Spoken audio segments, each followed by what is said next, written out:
This is Richard Wolff from Democracy at Work, responding to another Ask Prof Wolff question from our Patreon community. And this question comes from Deb, and a similar question came from Jay. So I'm going to take this opportunity to respond to both of them in the same response. The questions have two parts.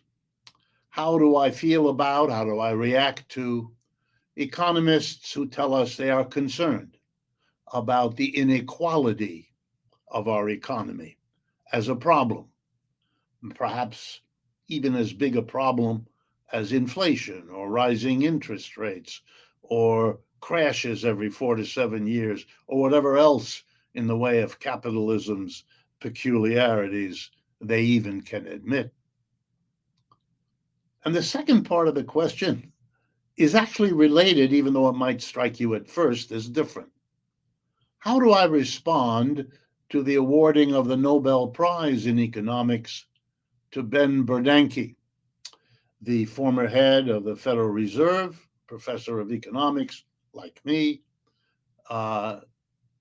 in terms of the meaning of awarding such a prize to the work that Bernanke has done? Okay, this can be handled, I think, quite quickly. As to the leading figures in economics who talk about being concerned over the deepening inequality going on in Western capitalism for decades now, I'd like to point out that a good number of them were concerned decades ago when the inequality was bad, but not as bad as it is now. And you might even find among some of them an increasing frequency of expressing their concern now that the inequality is roaring ahead as though there were no tomorrow.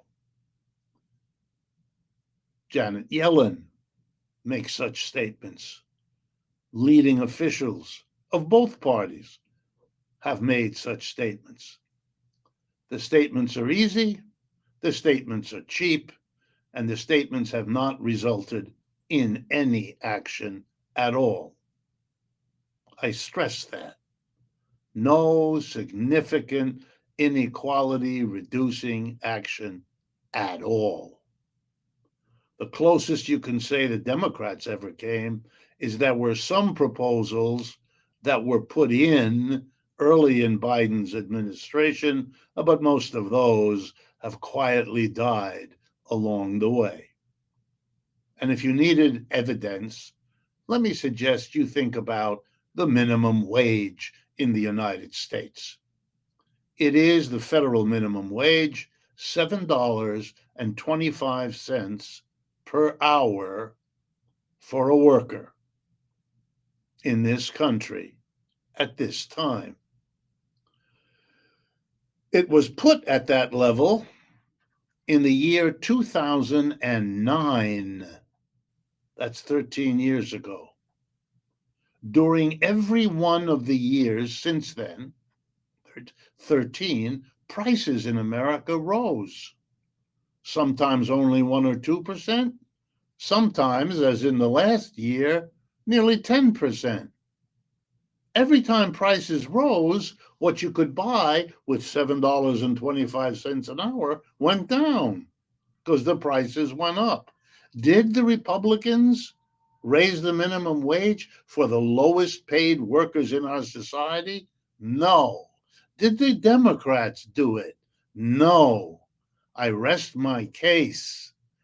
This is an easy, quick fix for some of the inequality for those who need it most to be lifted off their backs. We can't manage as a society to do so. Now, I don't think Ben Bernanke is responsible for the inequality, but he certainly has done very little, if anything, to deal with it or to propose ways of dealing with it. He doesn't do that kind of economics, and the Nobel Prize rarely goes to people who do. Ben Bernanke is a mechanic. He fixes or tries to cars that don't work, except he works on the economy, not on a car. And so, as the Fed chairman and as the person who thought about it as a professor before he did it, he wanted to tinker how to make the system less catastrophic. So when he presides over the collapse of the US capitalist system in 2008 and 9, he tinkers a little bit differently, throws vast amounts of money, the consequences of which we're living with now.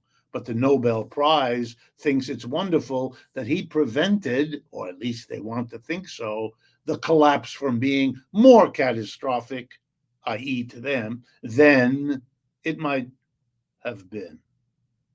Yeah, he fixed it a bit better, maybe. He blamed a lot on banks, blamed a lot on the government interfering, and then championed the biggest interference of the Federal Reserve in American history. He gave up his libertarian credentials to become a big government intervention man. Those credentials don't matter much. If the system is rollicking, you don't care. You pull out every way to keep it going. Because what Mr. Bernanke is, and what the Nobel Prize goes for, is the celebration of capitalism and the dealing of the critiques of capitalism and the efforts to do better as though they weren't there. If commentaries like this strike you as something that could be, should be part of the national conversation, then help us extend our reach with the media that we produce. Partner with us. Share this video with others that might be interested. Indeed, these days we're asking you to partner with us in yet another way. We are very close to reaching our goal of 300,000 YouTube subscribers. It's very easy to do. You go to our YouTube channel, hit the button, doesn't cost anything, and you become a subscriber who gets notified when we produce media that you might find interesting. It's a way to partner with us in yet another way to extend the reach of what we do. And as always, at the end, if there are ways for you to support us financially, that too will be very much appreciated. Thank you.